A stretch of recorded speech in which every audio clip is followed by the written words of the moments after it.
Sa bigat ng katahimikan, nakaupo si Miguelito sa isang sulok, nakayuko, tila pasan ang buong mundo sa kanyang balikat. Ramdam niya na ang mga pangyayari ay hindi nakaraniwang suliranin, kundi mga alon na patuloy na lumalaki at handang lamunin sila ng buo. Para sa kanya, ang kumakalat na mga iskandalo ay parang lason, dahan-dahang kinakain ang kanilang pangalan, kinabukasan at natitirang pag-asa. Sa kanyang isip paulit-ulit na umuukilkil ang tanong, hanggang kailan nila maiiwasan ang pagbagsak at may daan pa ba palabas sa malalim na putik na kinasadlakan nila? Sa katahimikan, nagsalita si Roberto ng mariin. Malamig ang kanyang tinig, puno ng kalkuladong pag-iisip. Para sa kanya, walang puwang, ang takot o emosyon. Ang mundo ay parang pamilihan kung saan lahat ay may presyo. Simple ang kanyang solusyon, bilhin ang sino mang kailangan. Naniniwala si Roberto na basta may pera, may paraan. Basta may pera, maaari silang manatili kahit paunti-unting gumuho ang lupa sa ilalim ng kanilang mga paa. Para sa kanya, ang pera ang huling sandata, isang panangga laban sa kahihiyan at pagkawasak. Ngunit alam din niya na bawat bayad ay mas lalong naglulubog sa kanila sa kasalanan at bigat ng konsensya. Ngunit hindi lahat ay sumang-ayon sa pananaw ni Roberto. Sa labas ng silid, sa gitna ng mas mabagsik na panganib, lumitaw ang ilang dating taga-suporta ng mga gerero. Bakas sa kanilang mga mukha ang pagod at pagsisisi, at sa kanilang mga mata ang pagsusumamo para sa ikalawang pagkakataon. Direkta silang lumapit kina Kapitan at Tindeng, at inilahad ang mga salitang matagal nilang itinago. Inamin nila, iniwan na nila ang kampo ng mga gerero, tinalikuran ang pananampalataya at pangakong puno lamang ng karahasan. Ngayon, nais nilang sumapi sa tamang panig, ang panig na magtatanggol sa kaayusan at kapakanan ng mga inosente. Para kay Tindeng, walang halaga ang salita kung walang gawa. Masyado na siyang nadaya ng mga hungkag na pangako at walang saysay na panunumpa. Kaya malamig ang kanyang mga mata habang tinititigan ang mga dating taga-suporta ng gerero. Pinagmasdan niya hindi lamang ang kanilang mga salita, kundi ang kanilang tindig, katahimikan, at maliliit na kilos, mga bagay na maaaring magbunyag ng tunay nilang hangarin. Para kay Tindeng, hindi sapat ang basta pagtanggi sa nakaraan gamit ang salita. Kailangan nilang patunayan ang kanilang desisyon sa paraang walang pagdududa. Kailangan nilang humawak ng armas kung kinakailangan ay lumaban at ipakita na handa silang ipagtanggol ang Maynila kahit kapalit ay dugo, pawis at posibleng kamatayan. Sa mata ni Tindeng, doon lamang masusukat ang tunay na pagbabagong loob. Samantala, lalong tumindi ang kaguluhan sa presinto ni Rigor. Nagtipon ang mga tao. May ilan sa galit, may ilan sa takot, may ilan sa kuryosidad. Naroon din ang media, nakatutok ang mga kamera, kumikislap ang mga ilaw, nakahanda ang mga mikropono upang hulihin ang anumang pahayag na maaaring magpasiklab ng bagong iskandalo. Nakatayo si Rigor sa gitna nila, pilit pinananatili ang tindig ng isang opisyal. Bagaman ramdam niya ang bigat ng bawat matang nakatuon sa kanya. Alam niyang malinaw, isang maling salita ay maaaring magpalala ng sitwasyon. Ngunit sa parehong pagkakataon, ang labis na katahimikan ay maaari ring ituring na isang uri ng pag-amin.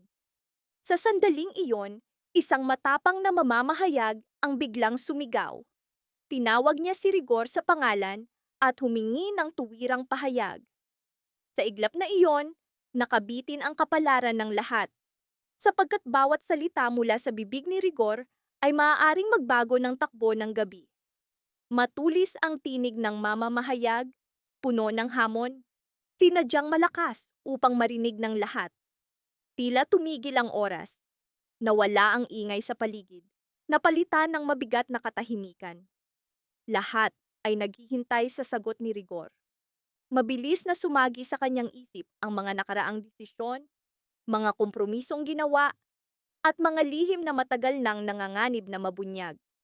Alam niya, ang kanyang sagot ay hindi lamang para sa media, kundi para kina Miguelito, Roberto, Tindeng, at lahat ng iba pang bahagi ng kaguluhan.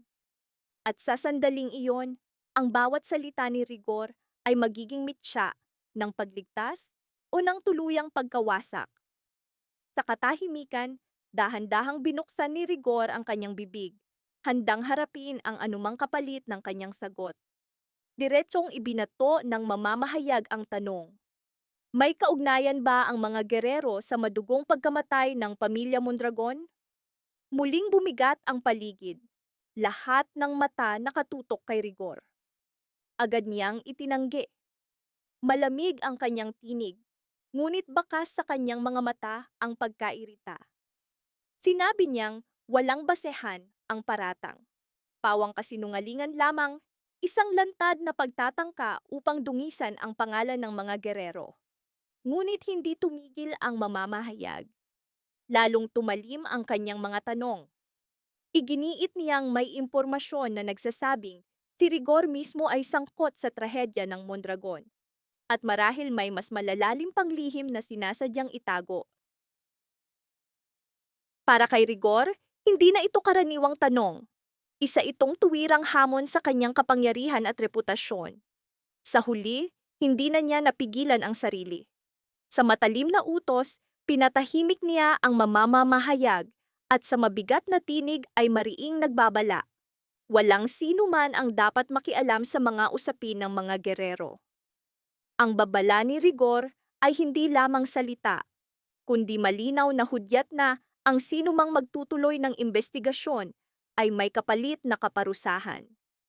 Sa likod ng kanyang galit ay nakatago ang takot, sapagkat alam niyang kapag nabunyag ang katotohanan, maaaring gumuho ang lahat ng kanyang pinaghirapan.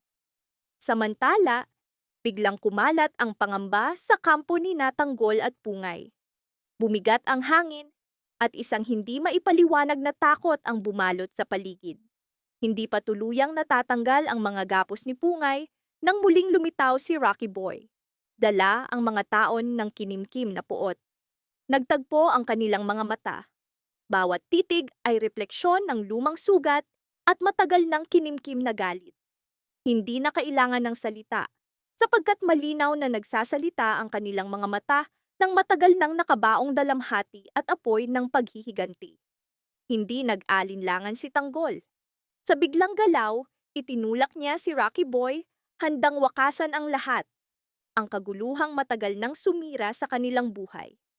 Para sa kanya, ito na ang sandaling harapin ang mga kasalanan ng nakaraan. Kahit kapalit ay ang kanyang sariling buhay. Sa gitna ng tensyon, nagsalita si Pungay. Nanginginig ang kanyang tinig, hindi sa takot, kundi sa bigat ng mga taon ng pagdurusa at sakripisyo. Para sa kanya, sapat na ang naibigay. Panahon na upang matapos ang lahat, at ang ibig sabihin nito, kailangang mawala si Rocky Boy sa kanilang buhay. Ngunit hindi ganoon kadali natapos ang laban. Nakahanap ng pagkakataon si Rocky Boy. Sa mabilis at malakas na suntok, tinamaan niya si Tanggol. Umalingaw-ngaw ang tunog ng hampas at bumagsak si Tanggol sa sahig. Ang tanawing iyon ang nagbukas ng mas madilim na yugto ng tunggalian. Sa sandaling iyon, tila nagtagumpay si Rocky Boy. Bakas sa kanyang mukha ang galit at tagumpay. Para sa kanya, ito ang matagal na niyang inaasam na paghihiganti. Ang pagkakataong masuklian ang lahat ng sakit at kahihiyan na kanyang tiniis. Nakahandusay si Tanggol, pilit na binubuo ang natitirang lakas. Sa kanyang isipan, muling sumulpot ang mga mukha ng mga taong ipinangako niyang poprotektahan. Hindi niya maaaring baliin ang mga panatang iyon. Ngunit walang puwang ang awa kay Rocky Boy. Nangako siyang ilulugmok si Tanggol sa impyerno at hindi titigil hanggat tuluyan siyang masisira. Bawat salita ay tumutulo ng puot, bawat sugat sa kanyang loob ay nananatiling hindi naghihilom. Ang kanilang banggaan ay higit pa sa pisikal na laban. Isa itong digmaan ng paniniwala, ng mga pilat ng nakaraan ng mga pasyang magtatakda ng kanilang kapalaran. Sa mabigat na katahimikan, dahan-dahang bumangon si Tanggol. Alam niyang ang laban ay hindi na lamang para sa sarili, kundi para sa lahat ng nadamay sa kaguluhang isinilang ng puot at paghihiganti. Bawat hinga ay mabigat at ang hangin ay nagdala ng katotohanan, walang tunay na magwawagi, kundi mga bakas ng dugo at galit. Si Rocky Boy ay walang pag-aalinlangan. Sa ilalim ng madilim na langit at sa gitna ng gumuho ng kampo ng Guerrero, itinaas niya ang tanikalang matagal niyang iningatan. Hindi lamang iyon sandata, kundi sagisag ng lahat ng puot na kanyang pinasan mula pagkabata. Iwinasiwas niya ito ng buong lakas, ang ugong ay parang sigaw ng kanyang kaluluwa. Tunog na refleksyon ng sakit at galit na matagal nang naglalagablab sa kanyang loob. Lumapit siya kay Tanggol, malinaw ang mga mata, walang kaparusahan ang sapat upang ipaghigante ang paghihirap ng kanyang mga magulang, na aniyay dulot ng sistemang pinanindigan ni Tanggol at ng mga tulad niya. Si Tanggol, na ilang sandali lamang ang nakalipas, ay halos mawala ng malay sa mga suntok at sipa, ay biglang nagkamalay. Sa isang iglap, sumiklab ang panloob na lakas at pananampalataya. Hindi siya maaaring bumagsak sa harap ng puot na itinayo sa kasinungalingan. Gumulong siya palayo, ramdam ang sakit sa bawat ugat, ngunit nanatiling buo ang kanyang paninindigan. Sa desperadong paghahanap ng panangga, napansin ni Tanggol ang bakal na nakahandusay sa lupa. Walang pag-aalinlangan niyang dinampot ito, tinipon ang lahat ng lakas at tapang, at itinaas upang salubungin ang matutulis na ngipin ng paparating na chainsaw. Sumabog ang tunog ng banggaan ng bakal at umiikot na talim. Parang dalawang mundo ang nagbanggaan. Sa ilang segundo, bumalot ang nakakatakot na katahimikan. Sa sandaling iyon, parehong naunawaan ng dalawang lalaki, isa lamang ang lalabas na buhay sa laban. Nagtagpo ang kanilang mga mata. Sa titig na iyon nakapaloob ang hindi mabilang na alaala, mga pangarap na nabasag, at mga pasyang nagdala sa kanila sa sandaling ito. Sa paligid, lalo pang lumubog sa kaguluhan ang kampo ng Guerrero. Ang dating organisadong puwersa ay nagkawatak-watak, may tumakas, may nagsisihan. Kumalat ang bulong ng pagtataksil at pagkabigo na parang apoy. Sa labas ng kampo, lalong lumakas ang tinig ng taumbayan. Mga sigaw para sa hustisya ay humalo sa mga ulat ng gumuho ng tiwala sa mga awtoridad. Ang mga dating matatag sa yaman at impluensya ay nanginig. Naging malinaw, nahati na ang mundo sa dalawa. Sa isang panig, ang mga kumakapit sa kapangyarihan at pribilehiyo. Sa kabila, ang mga handang lumaban para sa katotohanan, kahit kapalit ang sariling buhay. Sa personal na laban ni Tanggol at Rocky Boy, sumabog ang mga tao ng kinimkim na puot at paghihiganti. Para kay Rocky Boy, si Tanggol ang sagisag ng sistemang kumitil sa kanyang pamilya. Para kay Tanggol, si Rocky Boy ang patunay kung paanong ang galit ay maaaring bulagin ang isang pusong minsan ay mabuti. Sa banggaan ng bakal at chainsaw, nanginig ang mga kamay ni Tanggol, hindi lamang sa puwersa, kundi sa bigat ng tanong. Hanggang saan siya handang lumaban para sa kanyang paniniwala? Hindi na ito laban ng lakas at bilis. Isa na itong sagupaan ng prinsipyo, ng nakaraan at hinaharap na paghihiganti. Bawat sandali ay lalong nagpalala ng tensyon, ang hangin sa pagitan nila ay puno ng puot, dalamhati at kawalan ng pag-asa. Ang paparating na iglap ang magtatakda kung sino ang mananatili at sino ang babagsak. Magtatagumpay ba ang paghihiganti ni Rocky Boy o ang paninindigan ni Tanggol para sa makatarungang bukas? Sa gitna ng kaguluhan, bawat saksi ay may dalang bukas na tanong. Sa pagtatapos ng gabi, isang buhay ang mawawala at isang katotohanan ang mabubunyag. Nasa mga nakamasid ang pasya, sila ang huhusga sa mga desisyon at sakripisyo ni Tanggol at Rocky Boy. Ang kanilang tunggalian ay unti-unting nakaukit sa kamalayan ng mga naghahanap ng hustisya at pag-asa sa gitna ng kaguluhan. Sa sandaling iyon, nagpadala ng mensahe si Eneng, isang malinaw at tuwirang babala. May darating na pulis. Ang kanyang pangalan ay Pungay. Bago pa man matapos basahin ni Aling Merna ang mensahe, papunta na si Pungay sa bahay ng mga magulang ni Eneng. Mabigat ang kanyang dibdib, puno ng hindi maipaliwanag na pangamba. Para bang may di nakikitang panganib na umiikot sa kanya na hindi niya lubos na maunawaan. Bilang pulis, sanay na siya sa panganib, ngunit iba ang pakiramdam ngayon. Tila bawat hakbang niya ay minamasdan. Mula sa malayo, nakita siya ni Rocky Boy. Sa isang iglap, nagbago ang kanyang mukha, lumitaw ang lihim ng ngiti at matagal nang nakatagong tuwa. Para sa kanya, hindi ito aksidente, kundi katuparan ng matagal na niyang inaasam na sandali. Tahimik niyang binago ang landas, gumalaw sa likod ni Pungay. Bawat hakbang ay kalkulado, parang bihasang mga ngaso na sinusundan ang kanyang biktima. Lalo siyang lumapit, humihinga sa tensyon, na para bang ang amoy ng paghihiganti mismo ang gumagabay sa kanya. Ang presensya ni Pungay ay masusing minamasdan, na para bang siya mismo ay muling binabalikan ang mga alaala ng nakaraan. Pagdating sa bahay, mahinahon niyang sinabi, "Aling Merna, ako si Pungay. Ipinadala ako ni Tanggol dito." Ang kanyang tinig ay puno ng profesionalismo. Bagaman, malinaw ang tensyon sa paligid.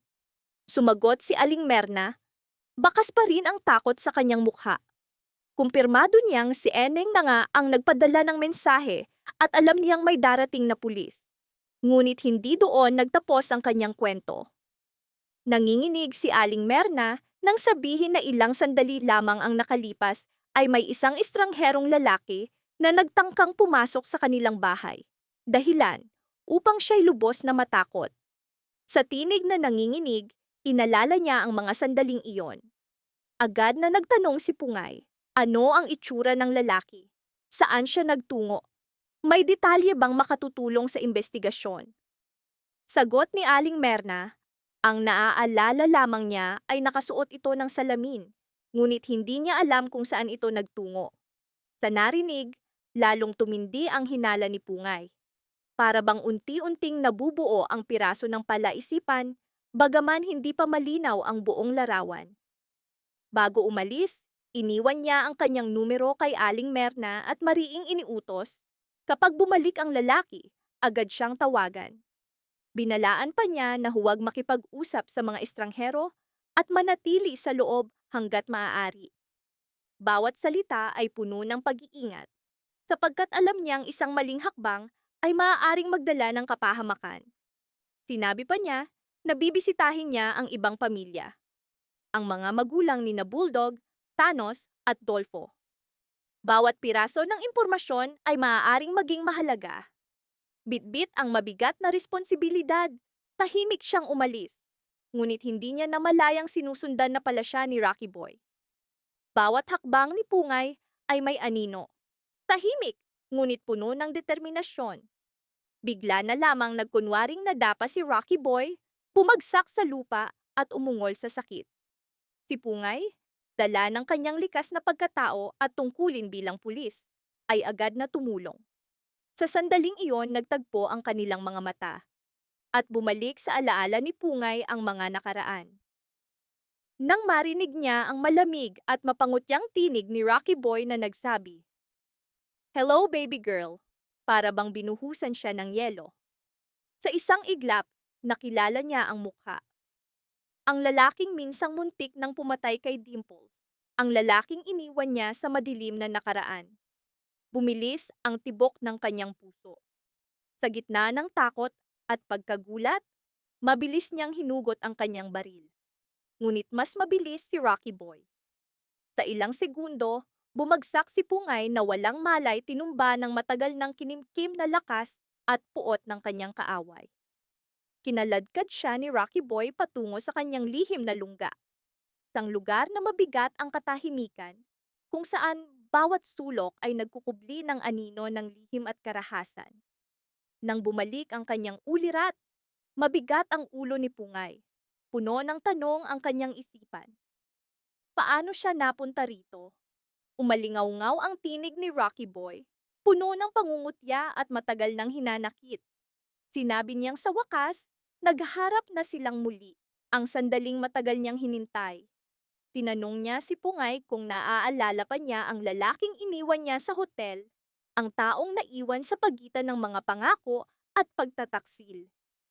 Bawat salita ay humila sa isip ni Pungay pabalik sa mga desisyon ng nakaraan, sa mga taong kanyang nasaktan, at sa pagkakasalang matagal na niyang tinatakasan.